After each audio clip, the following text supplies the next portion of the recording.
রাসূল পাক সাল্লাল্লাহু আলাইহি ওয়াসাল্লাম একদিন সফরে রওনা হয়েছেন। সেখানে তিনি হঠাৎ দাঁড়িয়ে গেলেন। তিনি বললেন তার সাথীগণকে, নিশ্চয়ই এই কবরবাসীদ্বয়কে শাস্তি দেওয়া হচ্ছে, বড় কোনো কারণে নয়। কারণগুলো হচ্ছে, একজন লোক প্রস্রাব থেকে নিজেকে পবিত্র করত না, আরেকজন গীবত করত। তাহলে দুই কবরবাসীর দুই ধরনের অপরাধের জন্য শাস্তি হচ্ছে। রাসূল পাক সাল্লাল্লাহু আলাইহি ওয়াসাল্লাম তৎক্ষণাৎ ব্যবস্থা করলেন, যে নির্দেশ দিলেন, তোমরা খেজুরের ডাল নিয়ে আসো। রাসূল পাক সাল্লাল্লাহু আলাইহি ওয়াসাল্লামের নির্দেশনা শুনে সাহাবায়ে কেরাম খেজুরের ডাল নিয়ে আসলেন। রাসূল পাক সাল্লাল্লাহু আলাইহি ওয়াসাল্লাম এই কবর দয়ে খেজুরের ডালগুলো পুঁতে দিলেন এবং বললেন, আশা করা যায় এই ডাল দুটো যতদিন জীবিত থাকবে তাদের কবর আযাব কিছু হালকা হবে। সুবহানাল্লাহ। তো নামাজটা কবুল হওয়ার জন্য অন্যতম শর্ত হচ্ছে, যেই বিষয়গুলো আল্লাহ রাব্বুল আলামিন আমাদের নিষেধ করেছেন, যে এই কাজগুলো করা যাবে না, শিরক করা যাবে না, কুফরি করা যাবে না, মুনাফিকি করা যাবে না, হিংসা করা যাবে না, অহংকার করা যাবে না, গীবত করা যাবে না। তাহলে আল্লাহর আদেশ পালন যেভাবে ইবাদত, তার নিষেধ বর্জনটাও ঠিক সেভাবে ইবাদত। তাহলে আপনি আদেশ পালন করতেছেন। আল্লাহ রাব্বুল আলামিন বলেছেন, তোমরা যখন সালাতের ইরাদা করো তখন তোমরা ওযু করে নাও, ওযু ছাড়া সালাত আদায় হবে না। তাহলে আপনি আল্লাহর অর্ডার পালন করছেন। অপরদিকে আল্লাহ যে আপনার ইবাদতটা গ্রহণ করবেন, এতে সওয়াব দিবেন, এর জন্য আর যে নিষেধাজ্ঞাগুলো আছে সেগুলো বর্জন করতে হবে। তো এদিকে আপনি সালাত আদায় করছেন, অপরদিকে কুফরি করছেন, শিরকের কাজ করছেন, নিফাকের কাজ করছেন, হিংসা করছেন, অহংকার করছেন, জুলুম করছেন। তাহলে আপনার নামাজটা ওযুর কারণে, একদিক পবিত্রতা হাসিলের কারণে নামাজটা শুদ্ধ হয়েছে, কিন্তু আপনার নামাজটা কবুল হবে না। কি কারণে? আপনি আদেশ পালন করেছেন, নিষেধ বর্জন করতে পারেন নাই। তাহলে আদেশ পালন করার নাম ইবাদত, নিষেধ বর্জন করার নাম ইবাদত। পবিত্রতা, পরিচ্ছন্নতা এটা কি জিনিস আমাদের ওইটা আগে বুঝতে হবে। পবিত্রতা হচ্ছে যাবতীয় অপবিত্র জিনিস থেকে নিজেকে পরিচ্ছন্ন রাখা। রাসূল পাক সাল্লাল্লাহু আলাইহি ওয়াসাল্লাম পবিত্রতার গুরুত্ব সম্পর্কে ইরশাদ করেছেন, ক্বালান নবী সাল্লাল্লাহু আলাইহি ওয়াসাল্লাম, আত-তুহুরু শাতরুল ঈমান। পবিত্রতা হচ্ছে ঈমানের অর্ধেক। রাসূল পাক সাল্লাল্লাহু আলাইহি ওয়াসাল্লাম আরো ইরশাদ করেছেন, লা তুকবালুস সালাতু বিগাইরি তুহুরি ওয়ালা তুকবালু মিন গুলুল। পবিত্রতা অর্জন ছাড়া সালাত কবুল হয় না। আর অবৈধ পন্থায় অর্জিত সম্পদ আল্লাহর রাস্তায় দান করলে আল্লাহ তাআলাও তা কবুল করেন না। হযরত মা আয়েশা রাদিয়াল্লাহু তাআলা আনহা জিজ্ঞাসা করলেন, ইয়া রাসূলুল্লাহ সাল্লাল্লাহু আলাইহি ওয়াসাল্লাম, হাসরের ময়দান যেদিন কায়েম হবে সেদিন অসংখ্য নবী থাকবে, অসংখ্য রাসূল থাকবে, তাদের উম্মতরা থাকবে। আপনি কিভাবে আপনার উম্মতদেরকে চিনতে পারবেন? রাসূল পাক সাল্লাল্লাহু আলাইহি ওয়াসাল্লাম বললেন যে, হে আয়েশা, যদি কোনো ঘোড়ার মালিকের ঘোড়ার কপাল যদি সাদা থাকে আর সেই ঘোড়াটি যদি অসংখ্য ঘোড়ার মাঝে হারিয়ে যায়, তাহলে কি তার মালিক এই ঘোড়াটাকে সহজে পাবে না? মা আয়েশা রাদিয়াল্লাহু তাআলা আনহা বললেন, অবশ্যই তো পাবে। রাসূল পাক সাল্লাল্লাহু আলাইহি ওয়াসাল্লাম বললেন, তদ্রূপভাবে কিয়ামতের দিনে, হাসরের দিনে আমি অসংখ্য অগণিত উম্মত থেকে আমি আমার গুনাহগার উম্মতকে চিনতে পাবো। এই কারণে তারা ওযু করার কারণে তাদের ওযুর অঙ্গগুলো, তাদের কপাল উজ্জ্বল জলমল করতে থাকবে। সুবহানাল্লাহ। তখন তাদের চেহারার নূর দেখে আমি তাদেরকে চিনে ফেলতে পারবো, তারা হচ্ছে উম্মতে মুহাম্মদ, তারা হচ্ছে আমার উম্মত। সুবহানাল্লাহ। রাসূল পাক সাল্লাল্লাহু আলাইহি ওয়াসাল্লাম অন্য হাদিসে ইরশাদ করেন যে, কোনো মানুষ যদি ওযু করতে গিয়ে কুলি করে, তাহলে তার কুলির সঙ্গে তার মুখের যাবতীয় গুনাহগুলো জড়ে যায়।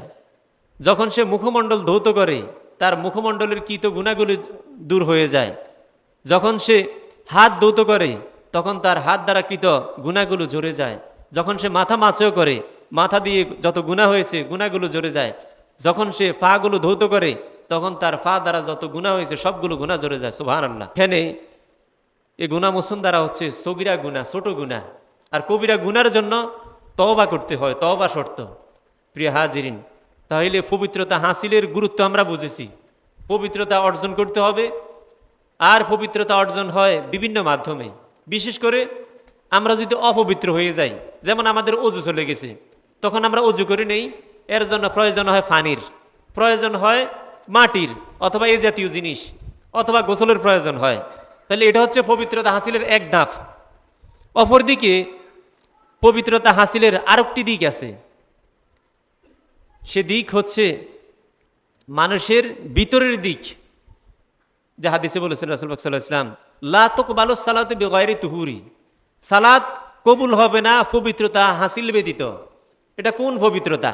তাহলে অজু ফরজ হয়েছে, গোসল ফরজ হয়েছে, অজু গোসলের মাধ্যমে আমরা পবিত্রতা হাসিল করলাম, আমাদের বাহ্যিক দিকটা পবিত্র হয়ে গেল।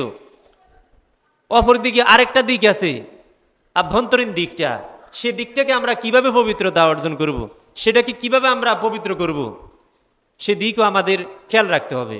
সেটা হচ্ছে শিরিক থেকে, কুফর থেকে, ইসলাম বিদ্বেষী কর্ম থেকে, ঈমান বিদ্বেষী কর্ম থেকে, আল্লাহর নাফরমানি, রাসূলের নাফরমানি, ইসলামের নাফরমানি থেকে নিজেকে পবিত্র রাখতে হবে। হিংসা, বিদ্বেষ, অহংকার থেকে নিজেকে মুক্ত রাখতে হবে। রিয়া থেকে মুক্ত রাখতে হবে, গীবত থেকে মুক্ত রাখতে হবে, পরশ্রী কাতরতা থেকে নিজেকে মুক্ত রাখতে হবে। তাইলে আপনি শিরিক থেকে মুক্ত থাকতে হবে, কুফর থেকে মুক্ত থাকতে হবে, নিফাক থেকে মুক্ত থাকতে হবে, রিয়া থেকে মুক্ত থাকতে হবে, হিংসা থেকে মুক্ত থাকতে হবে, অহংকার থেকে মুক্ত থাকতে হবে। তাইলে আপনার ভিতরের দিকটা, আভ্যন্তরীণ দিকটা পবিত্র হবে। এবার আপনি বাহ্যিক এবং আভ্যন্তরীণ উভয় দিক থেকে যখন পবিত্রতা হাসিল করবেন, তখন আপনার সালাত কবুল হবে, আপনার যাবতীয় ইবাদত কবুল হবে। সুবহানাল্লাহ। প্রিয় হাজিরিন, আমরা তো মনে করি শুধু নামাজ তো পড়তেছি, এর জন্য আমাদের অজুর প্রয়োজন হয়, গোসলের প্রয়োজন হয়, আমরা অজু গোসল করি, নামাজ পড়ে ফেলি। কিন্তু নামাজটা কবুল হওয়ার জন্য অন্যতম শর্ত হচ্ছে যেই বিষয়গুলো আল্লাহ রাব্বুল আলামিন আমাদের নিষেধ করেছেন, যে এই কাজগুলো করা যাবে না, শিরক করা যাবে না, কুফরি করা যাবে না, মুনাফিকি করা যাবে না, হিংসা করা যাবে না, অহংকার করা যাবে না, গীবত করা যাবে না। তাহলে আল্লাহর আদেশ পালন যেভাবে ইবাদত, তার নিষেধ বর্জনটাও ঠিক সেভাবে ইবাদত। তাহলে আপনি আদেশ পালন করতেছেন। আল্লাহ রাব্বুল আলামিন বলেছেন, তোমরা যখন সালাতের ইরাদা করো তখন তোমরা অজু করে নাও, অজু ছাড়া সালাত আদায় হবে না। তাহলে আপনি আল্লাহর অর্ডার পালন করছেন। অপরদিকে আল্লাহ যে আপনার ইবাদতটা গ্রহণ করবেন, এতে সওয়াব দিবেন, এর জন্য আর যে নিষেধাজ্ঞাগুলো আছে সেগুলো বর্জন করতে হবে। তো এদিকে আপনি সালাত আদায় করছেন, অপরদিকে কুফরি করছেন, শিরকের কাজ করছেন, নিফাকের কাজ করছেন, হিংসা করছেন, অহংকার করছেন, জুলুম করছেন। তাহলে আপনার নামাজটা অজুর কারণে, একদিক পবিত্রতা হাসিলের কারণে নামাজটা শুদ্ধ হয়েছে, কিন্তু আপনার নামাজটা কবুল হবে না। কি কারণে?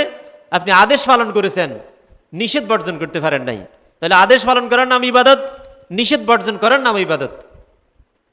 প্রিয় হাজিরিন, তাহলে অজু গোসলের মাধ্যমে, আভ্যন্তরীণ পবিত্রতা হাসিলের মাধ্যমে আমরা সালাত আদায় করব, ইবাদত করব, আল্লাহ তাআলা কবুল করবেন। এর সাথে সাথে আরও কতগুলো বিষয় আছে যে বিষয়গুলো আমাদের পরিচ্ছন্ন রাখতে হবে।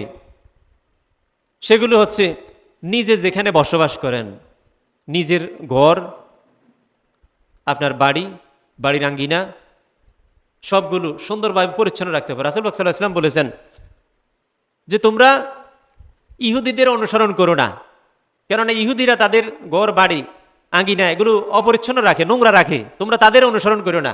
আজ ইহুদিরা আমাদের থেকে অনেকটা পরিচ্ছন্ন হয়ে গেছে, কিন্তু মুসলমানরা অনেক নিচে পড়ে আছে। তারা মনে করছে অজু গোসল করলেই তো চলে, নামাজ হয়ে যায়। এর সাথে সাথে আরও অনেক জিনিস যে পরিচ্ছন্ন রাখতে হয়, পবিত্রতা অর্জন করতে হয় অন্যান্য জিনিসের, সেগুলো তারা বুঝে না। প্রিয় হাজিরিন, এই যে আমরা নামাজ পড়তে আসি, মূলত আল্লাহ রাব্বুল আলামিনকে সিজদা দিতে আসি। এখানে আপনি নামাজ যখন পড়বেন তখন উত্তম পোশাক পরিধান করে নামাজটা পড়ার চেষ্টা করবেন। যেমনভাবে আপনি আজকে জুমার মসজিদে আসছেন, রাসূল সাল্লাল্লাহু আলাইহি ওয়াসাল্লাম আমাদের উৎসাহ দিয়েছেন যে পোশাকটা ভালো, সুন্দর, ওইটা পরে সুগন্ধি ব্যবহার করে মসজিদে আসার জন্য। আমরা অনেকেই ভুলে যাই, কি করি, ময়লা একেবারে দুর্গন্ধযুক্ত যে পোশাক আছে ওই পোশাকটা পরে আমরা সালাত আদায় করি, একেবারে ছেঁড়া। অথচ রাসূল সাল্লাল্লাহু আলাইহি ওয়াসাল্লাম বলেছেন যে এই ধরনের দুর্গন্ধযুক্ত, ময়লাযুক্ত, খারাপ পোশাক পরিধান করে নামাজ না পড়ার জন্য। অপরদিকে দুর্গন্ধযুক্ত পোশাক পরিধান করে মসজিদে আসা, এটা মাকরু বলা হয়েছে। কেননা দুর্গন্ধযুক্ত পোশাক পরিধান করে মসজিদে আসলে একে আপনার সাথের মুসল্লি যারা আছে তারা কষ্ট পাবে, অপরদিকে পেরেশতারা কষ্ট পাবে। অপরদিকে আরেকটা বিষয়, সেটা হচ্ছে দুর্গন্ধযুক্ত কোনো জিনিস খেয়ে মসজিদে আসা, সেটা রাসূল সাল্লাল্লাহু আলাইহি ওয়াসাল্লাম নিষেধ করেছেন। যে আপনি পেঁয়াজ রসুন বা এই ধরনের দুর্গন্ধযুক্ত জিনিস যেগুলো আরেকজনকে কষ্ট দেয়, এই জিনিসগুলো খেয়ে মসজিদে আসা রাসূল সাল্লাল্লাহু আলাইহি ওয়াসাল্লাম নিষেধ করেছেন। তাহলে আমরা যারা বিড়ি সিগারেট পান করছি তাদের ব্যাপারেও তো বোঝা গেল একই রকমের কথা। তাহলে এটাও দুর্গন্ধ ছড়ায়, মানুষকে কষ্ট দেয়। আপনি বিড়ি সিগারেট যতক্ষণ খান আপনি ততক্ষণ দেখবেন আপনার দুর্গন্ধটা একরকম।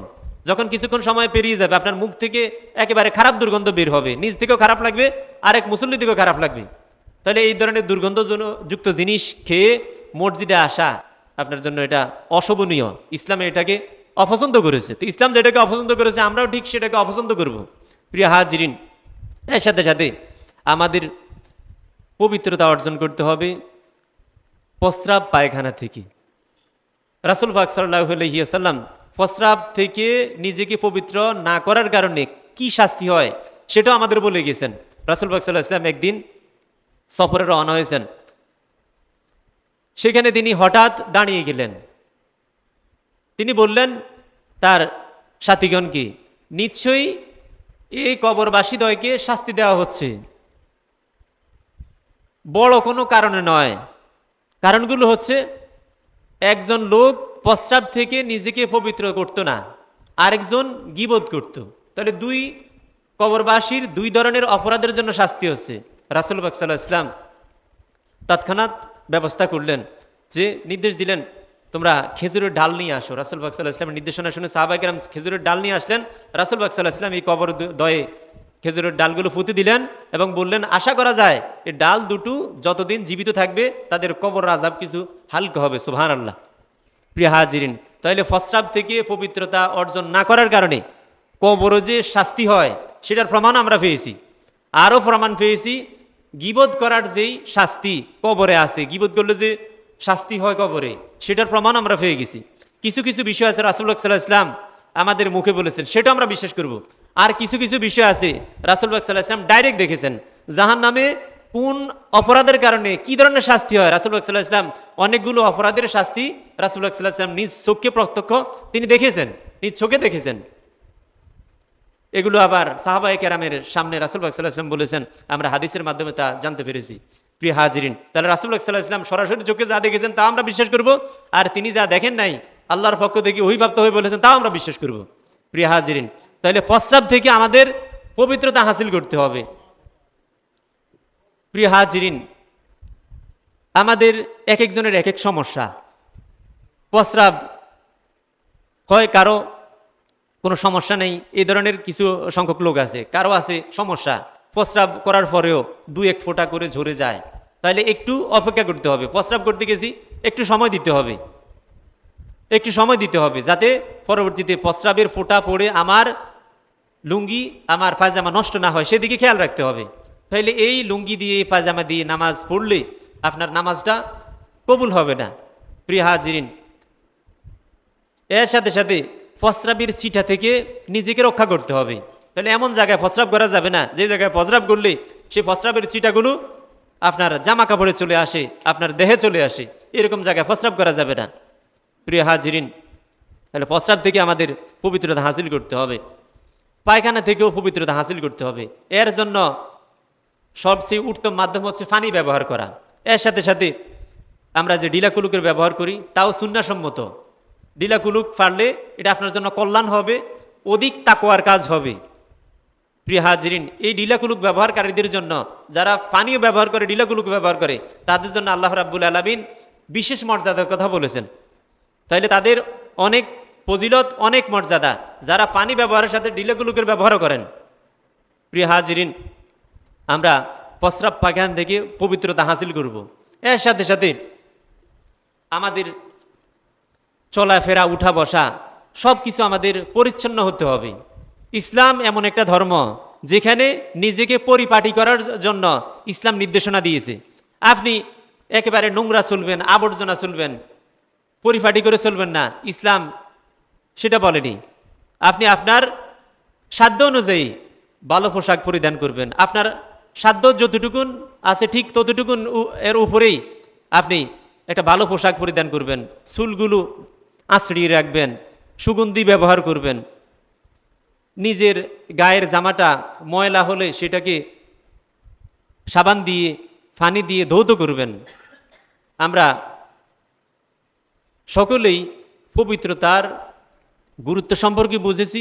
পবিত্রতা আমাদের থাকতেই হবে, কেন রাসূল পাক সাল্লাল্লাহু আলাইহি ওয়াসাল্লাম বলেছেন আত-তুহুরু শাতরুল ঈমান, পবিত্রতা হচ্ছে ঈমানের অর্ধেক। তাইলে একেই পবিত্রতা অর্জন করব ওযু গোসলের মাধ্যমে, এর সাথে সাথে আরও বিভিন্ন ময়লা আবর্জনা কদর্য যত কিছু নোংরা জিনিস আছে সেই জিনিসগুলো থেকে আমাদের পরিচ্ছন্ন থাকতে হবে। প্রিয় হাজিরিন, সেই পবিত্রতা অর্জনকারীদের আল্লাহ রাব্বুল আলামিন ভালোবাসেন, সেটা কোরআনুল কারিমে বলেছেন। আল্লাহ তাআলা তওবাকারীদের ভালোবাসেন এবং যারা পবিত্রতা অর্জন করে তাদের ভালোবাসেন। সুবহানাল্লাহ। প্রিয় হাজিরিন, বিশেষ করে আমরা যখন সালাতের জন্য যখন এরাদা করি তখন আমরা উজু করি। এর সাথে সাথে আরও কিছু সময় আমাদের উজু অবস্থা থাকতে হবে, যেটার বিশেষ ফজিলত রাসূল সাল্লাল্লাহু আলাইহি ওয়াসাল্লাম বলেছেন যে আমরা যখন ঘুমাতে যাই তখনও যদি আপনি উজু অবস্থায় ঘুমান তাহলে আপনার বিশেষ ফজিলত রয়েছে, বিশেষ মর্যাদা রয়েছে। আপনি সারাটা রাত ইবাদতে করলে যে সওয়াব পেতেন, আপনি যদি উজু অবস্থায় ঘুমান তাহলে আপনি সে সওয়াব পাবেন। সুবহানাল্লাহ। প্রিয় হাজিরিন, আমরা অনেকেই এক অজু দিয়ে 4 ওয়াক্ত 5 ওয়াক্ত সালাত আদায় করতে চেষ্টা করি, কিন্তু আমরা যারা সুস্থ আছি তাদের প্রয়োজন প্রত্যেক সালাত আদায় করার পরেই নতুন করে অজু করা। এটা আরও তাকওয়ার কাজ, আরও অনেক সওয়াবের কাজ। সুবহানাল্লাহ। তাহলে একটা ওয়াক্ত সালাত শেষ হয়ে গেছে, আপনার কোনো সমস্যা নেই, তো আপনি অজু করে নেন, তাইলে আপনার অতিরিক্ত সওয়াব হবে, অজু নষ্ট হয় নাই। আবার অনেকেই অজু ছুটে যাচ্ছে কিন্তু অজুটাকে বিভিন্ন ওয়েতে ধরে রাখছে, এটাও ঠিক না। তাহলে আপনার কোনো যদি সমস্যা না থাকে তাহলে আপনি নতুন অজু দিয়ে আপনি নামাজটা পড়বেন, এতে আপনার অনেক সওয়াব হবে। প্রিয় হাজিরিন, এ অজু করার ফজিলত অনেক, অজুর অনেক ফজিলত, অনেক গুরুত্ব। একটি ফজিলতের কথা আমি বলেছি যে অজু করার সাথে সাথে মানুষের অঙ্গ প্রত্যঙ্গের সকল গুনাহ মাফ হয়ে যায়। এর সাথে সাথে অজু শেষে আপনি একটি দোয়া পড়বেন, সেটা হচ্ছে আশহাদু আল্লা ইলাহা ইল্লাল্লাহু ওয়াহদাহু লা শারীকা লাহু ওয়া আন্না মুহাম্মাদান আবদুহু ওয়া রাসূলুহু। রাসূল পাক সাল্লাল্লাহু আলাইহি ওয়াসাল্লাম বলেছেন, যে ব্যক্তি অজু শেষে এই দোয়াটা পাঠ করবে তার জন্য জান্নাতের 8টি দরজাই খুলে দেওয়া হবে। সুবহানাল্লাহ। সে জান্নাতের যে কোনো দরজা দিয়ে প্রবেশ করতে পারবে। সুবহানাল্লাহ। তাহলে আপনি অজু শেষে এই দোয়াটা পড়বেন, আশহাদু আল্লা ইলাহা ইল্লাল্লাহু ওয়াহদাহু লা শারীকা লাহু ওয়া আন্না মুহাম্মাদান আবদুহু ওয়া রাসূলুহু। সুবহানাল্লাহ। তাহলে আপনি এই সওয়াবটা পাবেন। প্রিয় হাজিরিন, আল্লাহ তাআলা আমাদের সকলকেই অজু করার, পবিত্রতা অর্জন করার এবং পবিত্র হয়ে তার ইবাদত করার তৌফিক আল্লাহ তাআলা যেন আমাদের সকলকে দান করেন। সকলে বলে আমিন।